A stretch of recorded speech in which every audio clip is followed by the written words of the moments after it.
تم تو کہتے ہو اللہ تعالیٰ بھی غیب جانتا ہے اور اللہ کے رسول علیہ السلام بھی غیب جانتے ہیں. تم تو کہتے ہو رب بھی مشکل حل کرتا ہے اور اللہ کے رسول علیہ السلام بھی مشکل حل کرتے ہیں. تو یہ مشکل حل کرنے والا وصف تم دونوں ذاتوں میں مان رہے ہو. تو یہی تو شرک ہوتا ہے کہ شریک بنا دینا، اشتراک بنا دینا. تو میں یہ سمجھانا چاہتا ہوں کہ یہ حکم لگانے سے پہلے دیکھو تو صحیح کہ رب کا وصف ہے کیا اور اللہ کے رسول علیہ السلام کا وصف ہے کیا. رب غیب جانتا ہے، کسی کے بتائے بغیر جانتا ہے، کسی کے دیے بغیر جانتا ہے. اگر جیسے ہمارے نبی علیہ السلام رب کے دیے ہوئے علم سے جانتے ہیں، اللہ بھی معاذ اللہ کسی کے دیے ہوئے علم سے جانے، تو پھر تو دونوں کی صفت ایک ہو گئی کہ اس میں بھی کسی کا دیا ہوا، ان میں بھی کسی کا دیا ہوا. یا جیسے رب خود جانتا ہے، سرکار کے بارے میں بھی ہم دعویٰ کریں کہ وہ رب کے دیے بغیر ہی جانتے ہیں، تو پھر تو شرک ہو گیا.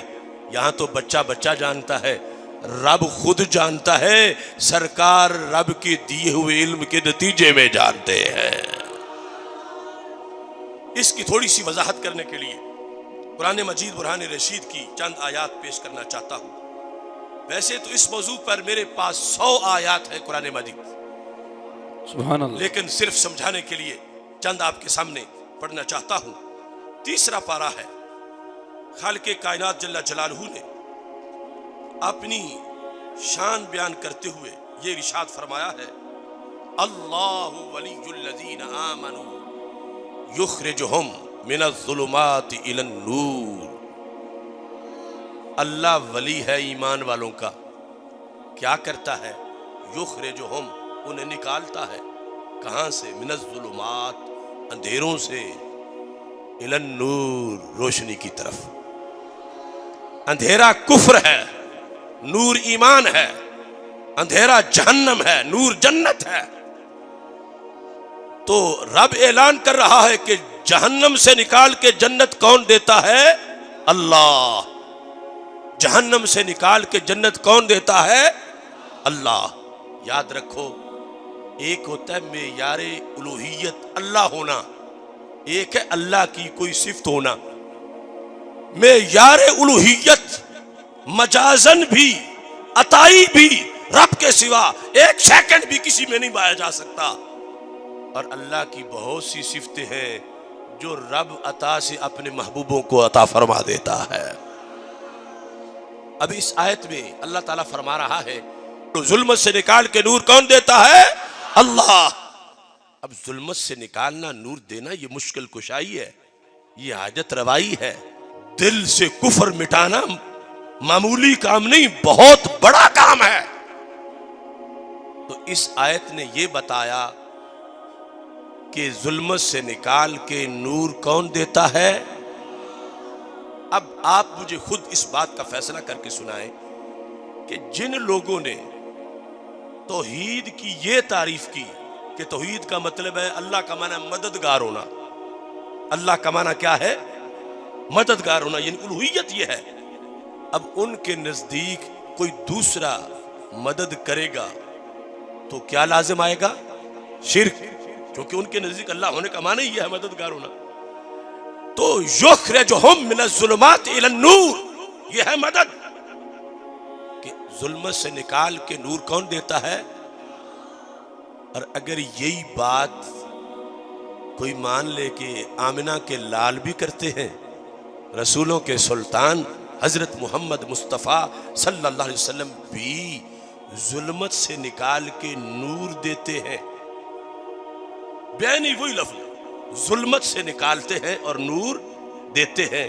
اگر کوئی یہ عقیدہ رکھے تو دوسری کمپنی کے نزدیک کیا لازم آئے گا؟ شرک.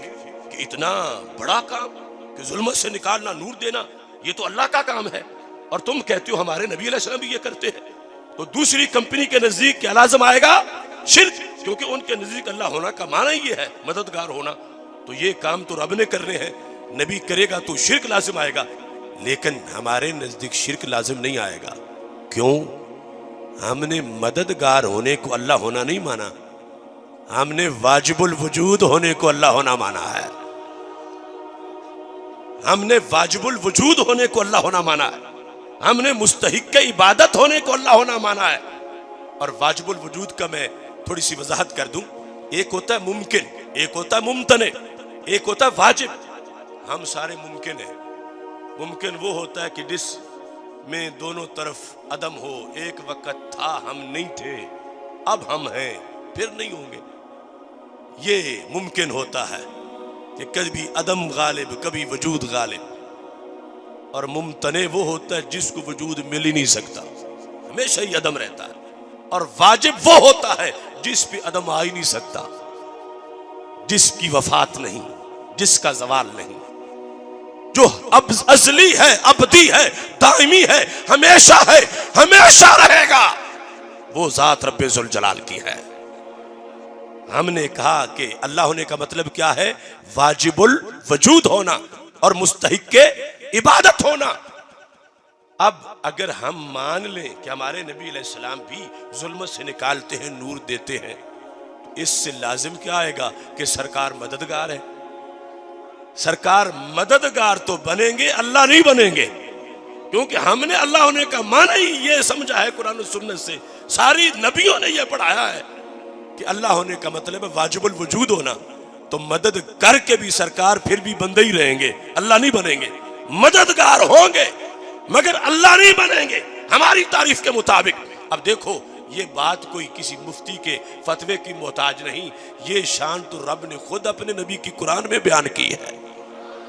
کون سی شان؟ ظلمت سے نکالنا، نور دینا.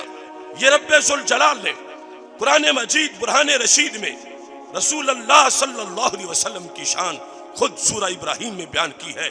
پہلی آیت ہے الف لام را کتاب انزلناہ الیک لتخرج الناس من الظلمات الی النور. محبوب ہم نے آپ پر قرآن نازل اس لیے کیا تھا کہ کس لیے؟ لتخرج، تاکہ آپ نکالیں. کہتا کہنا اللہ، کہتا کسے ہے؟ ہمارے نبی علیہ السلام سے. لتخرج، تاکہ میرے نبی آپ نکالے. ایک دو کو نہیں، الناس، کروڑوں لوگوں کو آپ نکالے. کہاں سے؟ اللہ فرماتا میرے نبی جہاں سے میں نکالتا ہوں، من الظلمات الی النور، اندھیروں سے نور کی طرف. اب تیسرا پارہ بھی قرآن ہے اور 13واں بھی، اور سب پہ ہمارا، اور یہ صرف سنی کی شان ہے. دوسروں سے پوچھو کہ تم تو ہمیں کہتے تھے کہ رب بھی غیب جانے، نبی بھی غیب جانے، رب بھی مشکل حل کرے، نبی بھی مشکل حل کرے تو شرک ہو جاتا ہے. اسے کہو رب کہتا ہے میں بھی ظلمت سے نکالتا ہوں، نور دیتا ہوں، نبی تو بھی ظلمت سے نکالتا ہے، نور دیتا ہے. پوچھو ان سے قرآن تمہاری حمایت کرتا ہے یا ہماری حمایت کرتا ہے؟ اب سوچنے کی بات ہے. یہ لوگوں کو بڑا گھمنڈ ہے کہ ہمارے پاس قرآن ہے. کبھی میرے سامنے بیٹھے تو میں ان کو بتاؤں کہ یہ جو الحم سے لے کر والناس تک سارا قرآن ہے، یہ تو سنی کے عقیدے کا بیان ہے. تم تو دونوں آیات مل کے پڑھ نہیں سکتے. اگر تیسرے پارے کی پڑھو گے تو 13ویں کی کیسے پڑھو گے؟ کیونکہ جو ہی تم مانتے جاؤ گے کہ اللہ کے نبی صلی اللہ علیہ وسلم بھی ظلمت سے نکالتے ہیں، نور دیتے ہیں، تو کیا لازم آئے گا؟ سرکار کا مددگار ہونا. اور جب مددگار ہونا لازم آئے گا تو تم تو مددگار ہی کو اللہ کہتے ہو، تو پھر تو سرکار کا اللہ ہونا لازم آ جائے گا.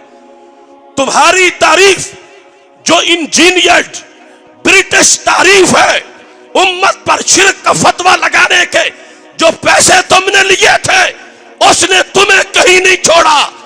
یہ پورا قرآن اس توحید کی حمایت کرتا ہے جو ابن عبد الوہاب یا ابن تیمیہ کی بنائی ہوئی توحید نہیں، جو سرکار مدینہ کی پڑھائی ہوئی توحید ہے. نعرہ رسالت، نعرہ رسالت، تاجدار ختم نبوت. دیکھو دھاندلی کتنی. ہم نے غلو نہیں کیا کہ ہم رسول اللہ صلی اللہ علیہ وسلم کو الوہیت کے دائرے میں لے گئے ہوں اوپر. ہم نے نہیں کیا، رب کعبہ کی قسم ہم نے نہیں کیا کہ سرکار کا جو شان ہے ہم وہ الوہیت کی رینج میں لے گئے ہوں کہ یہ اللہ ہے یا معاذ اللہ کے بیٹے ہیں، نہیں نہیں، انہوں نے ظلم کیا انجینئر جعلی شرک ثابت کرنے کے لیے کہ مقام خداوندی کو کھینچ کے نیچے لانے کی، حالانکہ لا نہیں سکتے، لیکن انہوں نے جو شانیں رب بندوں کو بھی دے دیتا ہے ان شانوں کو اللہ ہونا قرار دے کر انہوں نے جھوٹا شرک ثابت کر کے امت پہ کفر کا فتویٰ لگایا۔ اس ظلم کا پردہ ہم نے عقیدہ توحید سیمینار میں چاک کیا ہے کہ یہ امت شرک نہیں ہے، یہ امت کل بھی امت توحید تھی، آج بھی امت توحید ہے، ورنہ قرآن کی آیتیں بک جاتی، ابھی تک تو زیر سے زبر بھی نہیں ہوئی۔ اس امت نے پیرا دے کے دکھایا ہے، یہ یہود و نصارہ کی طرح نہیں ہے، یہ آخری امت ہے۔ اب دوسری طرف انہوں نے سرکار کے ہوم ورک کا انکار کر دیا، سرکار نے تو شرک کی جڑیں کاٹ دی، انہوں نے کہا ایسی ہوا چلی ہے کہ امت میں ہر طرف شرک ہی شرک ہو گیا ہے، پھر اپنے طرف سے کریڈٹ لیا کہ ابن عبدالوہاب نے شرک کی جڑیں کاٹی، توحید کا کریڈٹ ابن عبدالوہاب کو دینے کے لیے، سرکار کے کریڈٹ کا انکار کرنے کے لیے فیض ختم نبوت ہے۔ سرکار نے فرمایا تھا ارجو ان اکونا اکثرہم تابعا، بخاری میں ہے، فرمایا ہر نبی کو رب ذوالجلال کوئی نہ کوئی معجزہ دیتا ہے، میرا معجزہ قرآن ہے، تو پھر فرمایا جتنے میرے پیروکار ہوں گے اتنے تو کسی نبی کے پیروکار نہیں ہوں گے۔ تو سرکار تو یہ امید رکھ کے گئے کہ میری امت سارے نبیوں کی امتوں سے اکیلی بڑی ہوگی، اور یہ تو ٹانگے کی سواریاں نہیں بچنے دے رہے کہ سب پہ بے لگام بے دریغ شرک کا فتویٰ لگا دیا۔ اس بنیاد پر اب دیکھو جو انہوں نے ہمارے سادہ لوگوں کو بھٹکانے کے لیے کہا دیکھو کہ ایک چیز ہے ادھر بھی مانی جا رہی ادھر بھی مانی جا رہی ہے تو شرک ہو رہا ہے، تو ان سے پوچھو اگر یہ شرک ہے تو پھر تمہارے بقول قرآن شرک کا حکم دے رہا ہے؟ قرآن تو شرک کی جڑیں کاٹنے آیا ہے، لیکن کہتا کیا ہے؟ تیسرے پارے میں اللہ فرماتا ہے کہ ظلمت سے نکالتا ہوں نور دیتا ہوں، یہ اللہ کی شان ہے، اور 13ویں میں کہتا محبوب آپ کو بھیجا ہی اس لیے ہے کہ ظلمت سے نکالنا نور دینا ہے۔ تو ہماری تعریف کے مطابق شرک نہیں، ہماری تعریف کے مطابق قرآن نہیں ٹکرا رہا، ورنہ قرآن ہی نہیں مانا جا سکتا۔ افلا یتدبرون القرآن لو کان من عند غیر اللہ لوجدوا فیہ اختلافا کثیرا۔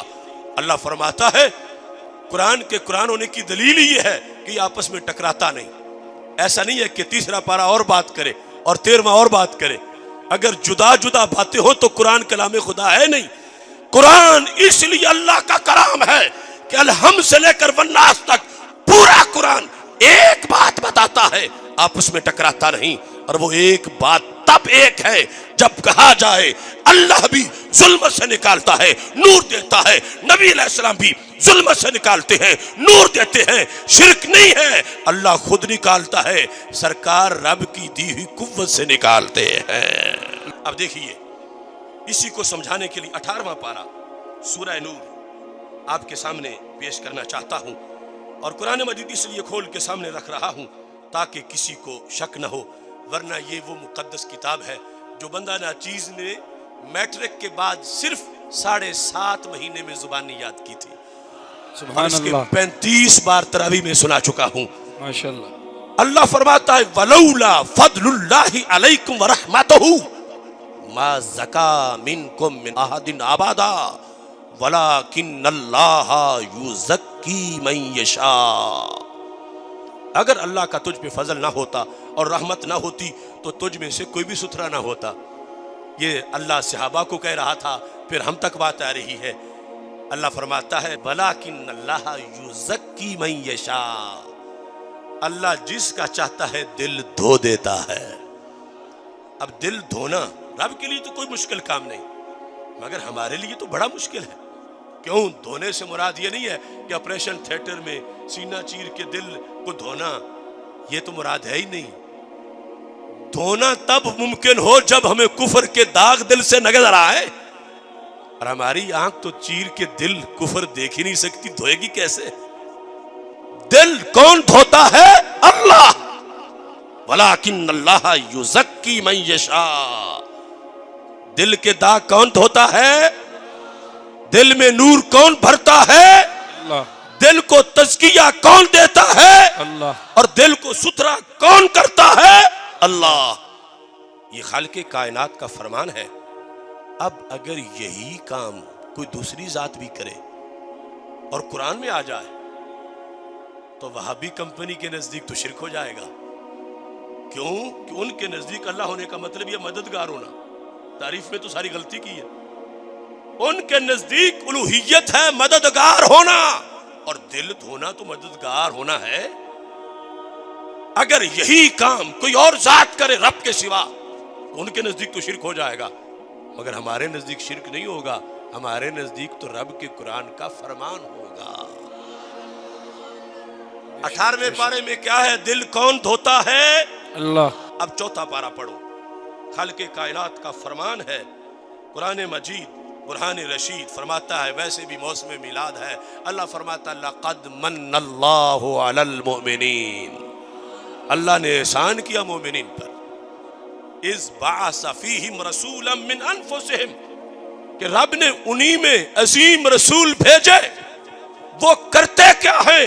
قرآن کہتا یتلو علیہم آیاتہ ویزکیہم, فرمایا یہ آیات پڑھتے جاتے ہیں, دل دھوتے جاتے ہیں. اب یہ ترجمہ خواہ کسی کا پڑھ لو, میں تمہیں تقابل کے لحاظ سے پڑھنے سے روکتا نہیں. جو میں آیات پڑھ رہا ہوں ان کے بڑوں کے ترجمے پڑھو. اب 18واں پارہ کہتا ہے کہ دل کون دھوتا ہے, اور 4تھا پارہ کہتا ہے دل کون دھوتے ہیں؟ رسول اللہ صلی اللہ علیہ وسلم. اب دل دھونا مشکل کشائی ہے, دل دھونا حاجت روائی ہے, اور یہ اللہ نے بھی فرمائی ہے اور اللہ کے نبی نے بھی. تو یہی تو سنی کی دعائی ہے کہ شرک کے جعلی فتوے نہ لگاؤ. اب جنہوں نے ڈیفینیشن آف وننس میں کہا تھا کہ مددگار ہونا اللہ ہونا ہے, تو سرکار مددگار تو بن گئے, دل دھو کے مددگار بن گئے. ہماری تاریخ میں کوئی حرج نہیں, ہم کہیں گے مددگاری بنے, اللہ تو نہیں بنے, کیونکہ اللہ ہونا تو ہے واجب الوجود ہونا, اللہ ہونا ہے مستحق عبادت ہونا. سرکار دل دھو کے بھی بندے ہی رہے, اللہ نہیں بنے, مددگار بنے ہیں, اللہ نہیں بنے. اور جنہوں نے کہا تھا لا الہ الا اللہ, کوئی مددگار نہیں مگر اللہ, اور الوہیت کا یہ ترجمہ کیا تھا, اب ان کے نزدیک تو پھر ایک اللہ وہ جو 18ویں پارے میں جس کا ذکر ہے کہ دل دھوتا ہے, دوسرا اللہ وہ 4تھے پارے میں جس کا ذکر ہے وہ دل دھونے کے لیے بھیجے گئے ہیں. ان کے نزدیک تو قرآن میں 2 اللہ ماننے پڑ جائیں گے, وہ قرآن کا حق ادا نہیں کر سکتے. کروڑوں سلام ہو سنی تیرے اکابر کو جنہوں نے تجھے دلدل میں نہیں پھنسایا, صراط مستقیم پہ چلایا ہے. کہ اللہ بھی دل دھوتا ہے, نبی علیہ السلام بھی دل دھوتے ہیں, اللہ خود دھوتا ہے, اور سرکار رب کی دی ہوئی توفیق سے دھوتے ہیں. دل دھونے کی نسبت دونوں کی طرف کی گئی. تو یہ میں تمہیں تعریف کا بھی فرق صرف بتا رہا ہوں جو میں نے چیلنج کیا آج نہیں ہمیشہ سے, کہ یہ قرآن الحمد سے لے کر والناس تک اس عقیدہ توحید کی حمایت کرتا ہے جو خلفائے راشدین نے بتایا, جو اہل بیت نے بتایا, جو تابعین نے بتایا, جو تبع تابعین نے بتایا, جو امام اعظم ابو حنیفہ نے بتایا, جو امام بخاری نے بتایا, جو امام طحاوی نے بتایا, جو رازی اور جامی نے بتایا, جو مجدد الفسانی نے بتایا, جو امام فضل حق خیر آبادی نے بتایا, جو داتا گنج بخش اور معین الدین چشتی اجمیری نے بتایا, جو امام فضل حق اور امام احمد رضا بریلوی نے بتایا, جو بہاؤالدین زکریا اور غزالی زمان نے بتایا, جو بابا فرید اور حافظ الحدیث نے بتایا. ہم اس عقیدے پہ قائم ہیں جو سارے نبیوں نے اپنے زمانے میں دعوت توحید میں بیان کیا تھا. اب دیکھیے 26واں پارہ سورہ محمد صلی اللہ علیہ وسلم, رب ذوالجلال فرماتا ہے یا ایھا الذین آمنوا ان تنصروا اللہ ینصرکم وَيُثَبِّتْ أَقْدَامَكُمْ, اے ایمان والو اگر تم اللہ کے دین کی مدد کرو گے تو اللہ تمہاری مدد کرے گا. کیسے مدد کرے گا؟ یثبت اقدامکم, اللہ تمہیں ثابت قدم رکھے گا. تو پتہ چلا ثابت قدم کون رکھتا ہے؟ سارے بولو ثابت قدم کون رکھتا ہے؟ اللہ. یعنی وہ پرانا زمانہ جب گھوڑے دوڑ رہے ہوں, تلواریں چل رہی ہوں, تیر برس رہے ہوں, نیزے اچھل رہے ہوں, تو ثابت قدم کون رکھتا ہے؟ اللہ. یثبت اقدامکم. اب ثابت قدم رکھنا تو واضح مشکل کشائی ہے, اگر یہی کام قرآن میں آ جائے کہ اللہ والے بھی کرتے ہیں ثابت قدم رکھنے والا، تو دوسرے ٹولے کے نزدیک تو کلیئر شرک بن جائے گا، چونکہ ان کے نزدیک اللہ ہونا ہے مددگار ہونا، غریب نواز ہونا، مشکل کشا ہونا۔ اب ان کے نزدیک شرک بنے گا، مگر ہمارے نزدیک شرک نہیں بنے گا، ہمارے نزدیک تو ہمارے قرآن کا حکم بنے گا۔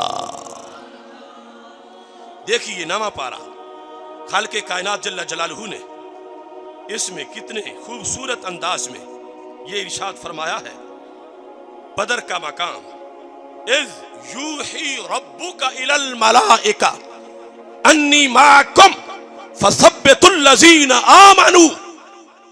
محبوب یاد کر وہ وقت جب تمہارا رب وحی کر رہا تھا فرشتوں کو، انی معکم، فرشتوں میں تمہارے ساتھ ہوں، رب کہہ رہا ہے فرشتوں میں تمہارے ساتھ ہوں، فثبتوا الذین آمنوا، جاؤ تم جا کے ایمان والوں کو ثابت قدم رکھو، ثبتوا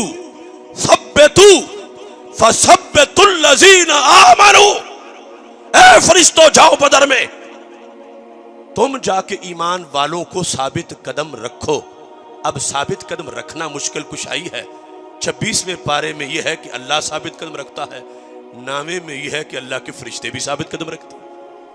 کوئی ترجمہ پڑھو تو اب کیا بنے گا؟ دوسرے ٹولے کے نزدیک تو ہزاروں اللہ ماننے پڑ جائیں گے، کیونکہ بدر میں ہزاروں فرشتے تھے جنہوں نے کام کیا ثابت قدم رکھنے والا، اور جو ثابت قدم رکھے ان کی توحید کی تعریف کے مطابق وہ اللہ ہوتا ہے۔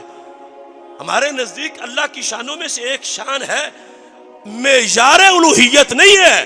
معیار الوہیت دو چیزیں ہیں، واجب الوجود ہونا، مستحق عبادت ہونا۔ لہٰذا بدر میں جس وقت فرشتوں نے مدد کی، ہماری تعریف بولی، اس نے کہا فرشتے مددگار بن گئے ہیں، مگر توحید پرستو تمہیں مبارک ہو، مدد کر کے بھی فرشتے اللہ نہیں بنے، پھر بھی رب کے بندے ہی رہے ہیں۔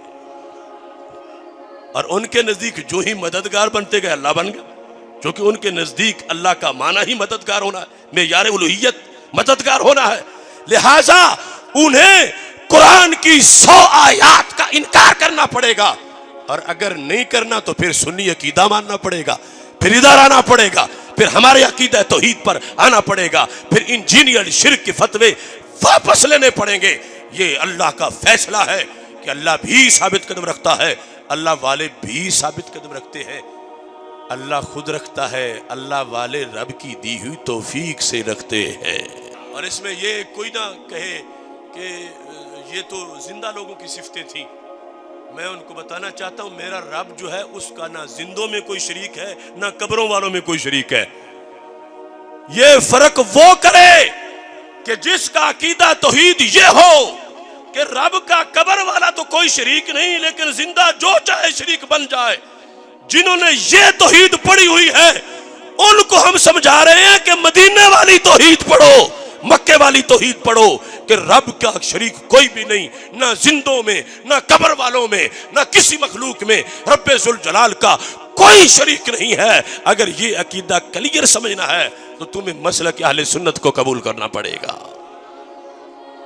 اب یہاں بڑی عجیب بات ہے، رب کا فرمان، اللہ فرماتا کہ انی معکم، فرشتوں میں تمہارے ساتھ ہوں، آگے تم جاؤ۔ تو رب تو کسی کا محتاج ہی نہیں کہ تم آج کوئی کسی کو کہے بلا تشبیہ و تمثیل، کوئی وزیر قانون پولیس کو کہے جا کہ نہیں تم روکو۔ رب کسی کا محتاج نہیں، کیوں کہتا ہے انی معکم، میں تمہارے ساتھ ہوں، فرشتوں میں تمہارے ساتھ ہوں، تم آگے جاؤ۔ رب تو فرشتوں کا محتاج ہی نہیں۔ کفار مکہ کو مارنا تھا تو رب کن کہتا تو مر جاتے، رب ان کو گھروں میں مار دیتا، رب ان کو بدر کے رستے میں مار دیتا، رب ان کو بدر پہنچا کے لڑائی سے پہلے مار دیتا۔ رب کے لیے تو کوئی بعید ہی نہیں تھا، صرف کن ہی کہنا تھا، سب نے مر جانا تھا۔ مارا نہیں تھا تو سلا دیتا، صحابہ آسانی سے ان کے گلے کاٹ دیتے۔